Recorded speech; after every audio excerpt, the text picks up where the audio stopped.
Okay, Brian. That's perfect. Thank you very much indeed, Mary. You did a wonderful job there. So I'm without much further ado, I'm going to invite Lara Kelly, who works as a justice worker with the Dominican Sisters. She's also a member of the Africa Europe Faith and Justice Network. And she's going to speak to us a little bit about why people move, which of course is of interest to us, given that the reason we are the Africa Faith, Europe Faith and Justice Network is because we all have congregations with missions or work happening in Africa. Um, if you have a question, a query, a comment, or whatever, you might put that into the chat. And as we come through, we will see what we can do about answering all of those. But for the minute, Lara, if it's okay with you, you have the floor. Okay. Thank you, Brian. Good evening, everyone. As Brian said, my name is Lara Kelly, and I work with the Dominican Sisters in Cabra in their Congregation Justice Office. So this evening, I'm going to be taking a look at the issues of migration globally and the topic why people move. And before I share some slides with you, I'd like to just show you a short video to set the scene, about 2.5 minutes long, and it was made by Trinity College Dublin. It's called Flight. And without telling you any more about it, I'm going to let the video do the talking, and then I'm going to join you afterwards to share some slides with you. Okay, give me 1 sec now. Okay, 1 sec now. I can try it first, maybe. But you have it. Perfect. Thanks, Brian. Yeah.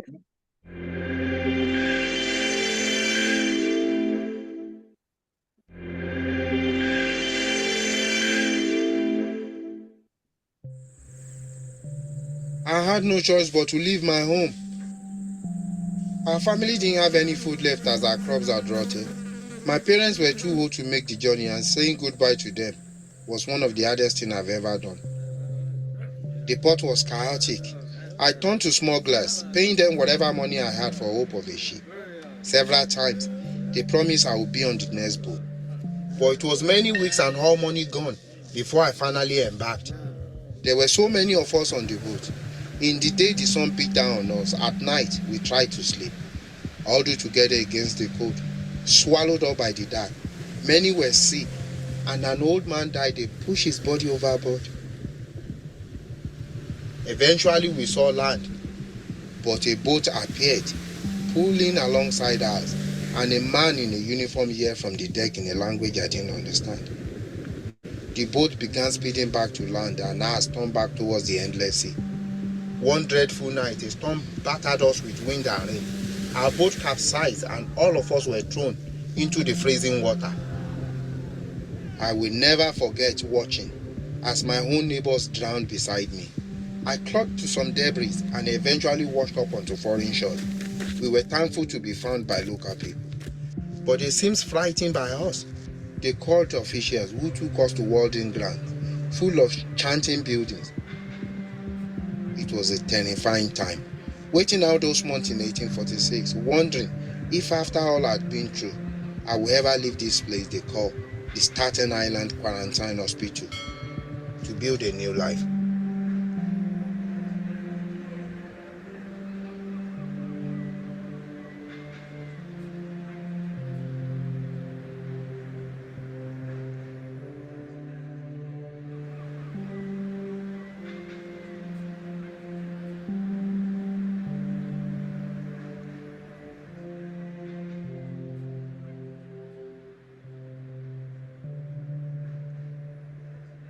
Thanks, Brian. So there's a twist, I suppose, at the end of that short film. And I think it tells the story of Ireland's own story with migration, that we are no stranger to having our own people on the move. And I'm going to share some slides with you now. As the short film mentioned, the loss to Ireland of the famine was more than 2 million people who emigrated and another 1 million who died as a result of hunger and disease. So it's no stranger to us as a nation to have people leave our shores. But moving on from Ireland, I'd like to take a look at the global picture. So just bear with me 1 second.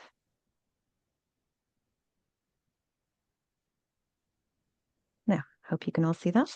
So I'm going to be looking at the question of why people move in the global context. We're looking here at women migrants walking along a highway in Yemen en route to the border with Saudi Arabia. And that picture comes from the International Organization for Migration from 2022. So the global picture. The vast majority of people continue to live in the countries where they were born, and actually only 1 in 30 are migrants. The International Organization for Migration estimates that there were around 281 million international migrants in the world in 2020, which equates to about 3.6% of the global population. The great majority of people do not migrate across borders. Much larger numbers, in fact, migrate within countries. And some migration routes pose serious challenges, while some journeys can be unsafe and even have deadly outcomes. Between 2014 and 2023, the International Organization for Migration's Missing Migrants Project recorded over 63,000 deaths and disappearances on migration routes. And I think we can probably really estimate the figure to be much higher than that. When it comes to refugees on the move, we see that 65% originate from just 4 countries: Syria, Venezuela, Ukraine, Afghanistan, and that just 5 countries are hosting almost a third of the world's refugees: Iran, Turkey, Colombia, Germany, and Uganda. And when we think about migration in Africa, this might be the image that comes to mind: overcrowded small boats in the Mediterranean. This is a part of the picture, but the reality is a bit more nuanced than that. And so I wanted to share this map, which I think shows a little bit more of the kind of complexity of migration from and within Africa. So according to a study by the UN in 2024, the number of African migrants increased by 30% between 2010 and 2020. As you can see from the quite complicated set of arrows on the map, about 80% actually remain on the African continent, with the vast majority moving to neighboring countries or to regions that are experiencing rapid economic growth. So you can see a real movement towards West Africa and to South Africa, people looking for work there. So according to the United Nations Refugee Agency, only 8% of African migrants in the EU are refugees. About 9 out of 10 migrants travel to Europe legally by plane, not aboard a smuggler's boat. I'd like to look a little bit about migration from Africa in particular, given that we are the AEFJN, and looking at some of the motivations for leaving Africa. So I suppose the obvious one being economic hardship, poverty and unemployment, and income inequality, leading to people seeking better lives. There's also the issue of political instability and conflict, with violence and persecution and weak governance. And when it comes to conflict, it's estimated that at the moment there are 35 non-international armed conflicts raging across the continent of Africa. Other motivations for leaving Africa: so environmental factors, climate change, and natural disasters. And I suppose we have to acknowledge that although we often talk about climate refugees, actually that is not one of the recognized reasons for seeking asylum, fleeing due to climate change. Social and demographic pressures, so family reunification, people trying to move to be with relatives who've already left their countries, people leaving to find better education and healthcare possibilities, and of course, historical and cultural ties. So for example, leaving to travel to former colonial powers. So how do migrants make the journey to Africa? In terms of the routes taken, it often starts overland. So overland pathways would be where travelers start their journey across land towards North Africa, and then the infamous Mediterranean sea crossings. The final leg frequently involves crossing the Mediterranean by boat, a route notorious for its peril. And in terms of the means of travel, smuggling networks, unfortunately, organized networks, often involving human traffickers who arrange clandestine passage at great risk and cost, financial and human cost. And there are legal and irregular channels. So while some migrants apply for visas or for asylum, many rely on irregular channels because of bureaucratic hurdles and restrictive immigration policies. And then there's also the informal support systems, so the diaspora networks, word of mouth, and social media, and other ways that people have of organizing their travel. This photo shows a monument called the Gateway to Europe, or the Porta d'Europa. a monument to the migrants who crossed the dangerous waters between North Africa and the tiny Italian island of Lampedusa. The island's recent history, as many will probably know from news coverage, has included dramatic deaths and tragedies, such as the death of 368 migrants in a shipwreck off the coast of Lampedusa on the 3rd of October 2013, many of whom had fled from Eritrea. So it's a monument really to the dangers and to the human loss, the loss of life that many migrants face. So looking at some of the hazards that people face, there are the physical and environmental hazards, the sea crossings themselves. Boats are often overcrowded, poorly maintained and ill-equipped, leading to life-threatening conditions and high mortality rates. And for overland routes, there's harsh terrain, traversing deserts and conflict zones, exposing travellers to extreme weather and scarcity of resources. There's also the danger of exploitation and abuse, human trafficking.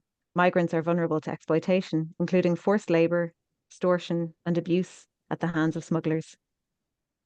Detention and border enforcement. Encounters with law enforcement and detention in often overcrowded or under-resourced facilities add further stress. And I think that's a lot of the coverage of Lampedusa and of the island of Lesbos in Greece has, I suppose, focused on some of the conditions, the overcrowded conditions that migrants have been held in after they landed. So just one more slide on some of the difficulties and dangers along the journey. There are legal and bureaucratic obstacles as well. So when people have irregular status and don't have the proper documentation, they face challenges and risk arrest, risking deportation on arrival. And then when they actually get to the asylum process, it's lengthy, uncertain, often opaque. They often don't know exactly what's happening or what the progress is. And this can delay integration and expose migrants to further risks.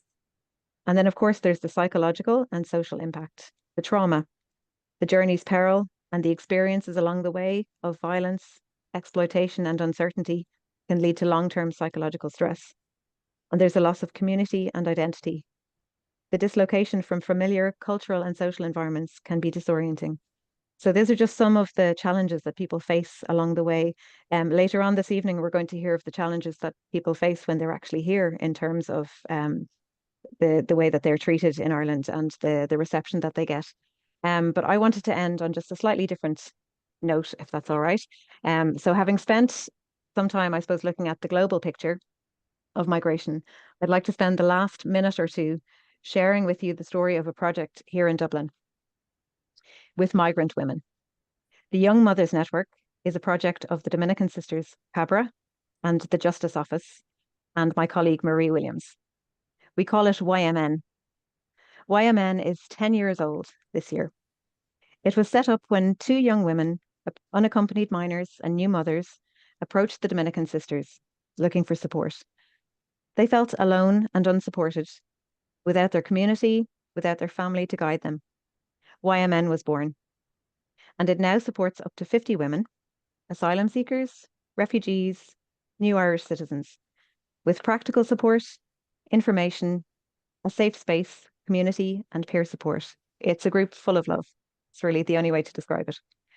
Having talked so far tonight about why people move, I should say that YMN deliberately does not ask people about why they moved, why they left their country. This is a form of respect and of unconditional welcome.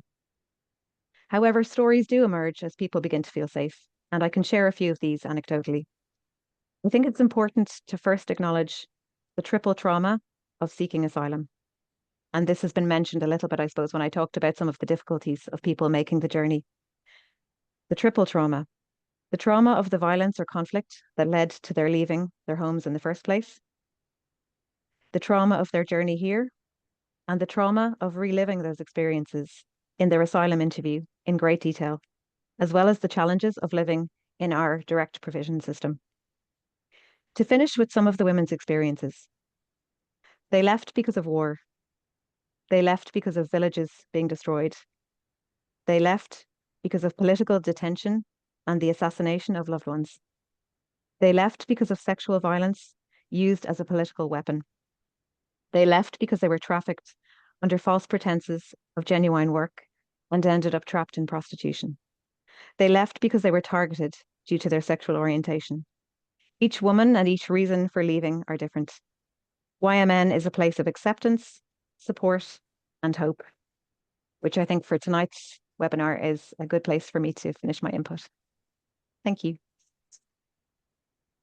Thank you so much indeed, Lara. You covered so much ground there, and I think we could have listened for more and more and more time, but there are so many things that stuck. The very first phrase in the film, man catchers, I mean, it just expresses a huge vulnerability. And actually, as you talked and went through in very good detail, explaining the difficulties of people moving right up to the triple trauma at the very end, you painted a picture, I think, where um, some of us are just learning every day what is happening.